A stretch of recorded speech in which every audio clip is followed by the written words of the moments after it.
the most authentic opinion is doubting a single hadith that is not from the core issues of aqeedah, like the existence of heaven and hell, that like the grave and what happens in it, like the sirat or the scale or the pool of the Prophet ﷺ or the heaven and hell and the likes.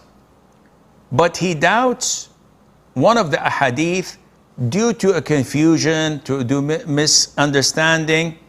This is not kufr, but definitely it's a major sin, because this individual is not qualified, and shaitan is pulling his leg and setting him up and marinating him slowly, so that next week he will reject a number of other hadiths, and the following month he will reject half of the hadith, and by the end of this year he would have rejected all the hadiths of the Prophet ﷺ and relying only on the Quran. Now he's a full-fledged apostate kafir for rejecting the Quran and disbelieving in it.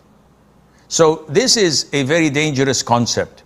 The hadith where the Prophet ﷺ said, hellfire complained to Allah, stating that I've consumed myself due to this excessive heat in me.